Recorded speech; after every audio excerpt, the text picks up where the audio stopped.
Kuna njia 3 tu kwenye hii dunia ili uweze kufanikiwa. Njia ya kwanza, unatakiwa urithi. Haliwezi kutokea kwako rafiki yangu, tunawajua wazazi wako, tunajua familia uliotoka na tunajua kwenu. Hamna cha kurithi zaidi ya jina tu. Njia ya pili, uwe smart. Upige, yani uwe na kitu special kwako, yani uwe mtata kwa sababu una jambo fulani. Na hilo rafiki yangu huna. Ni njia moja tu ambayo inaweza kusababisha uweze kufanikiwa. Toka ndani, nenda nje, jitafute, jipate, fanya kazi kwa bidii. Inaumiza, ina maumivu makali. Koma, pambania mpaka siku utakapovunja, na yenyewe haiwezi kuwa rahisi. Itakuchukua muda ili wewe utajiri ndio uanzie kwako kwenda kwa ndugu zako wengine. Lakini ukweli ni kwamba wewe usipotumia nguvu, akili, njia inayoumiza, mateso, nenda kapambane. Umekosea, rudia tena.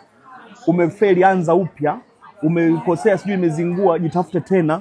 Umekosea, jirudie upya, jitengeneze, kuwa bora, add value mpaka siku utakapoamua kutoboa. Lakini nje na hapo hamna cha kurithi zaidi ya jina kwenye familia yenu. Hauna curiosity yoyote wewe ambao unaweza kujifanya kwamba you are very special au talented. Huna talent yoyote zaidi ya kujamba. For you my friend, go out there and work. Be serious.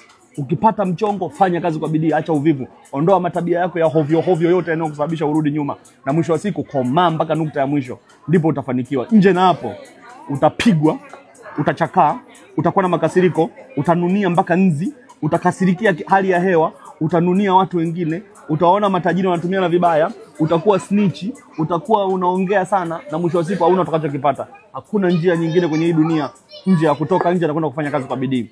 Ukiona mambo yamekuwa magumu, kubali kuwa maskini, enjoy, pambana na hali yako. Hii dunia sio kwa ajili ya watu dhaifu.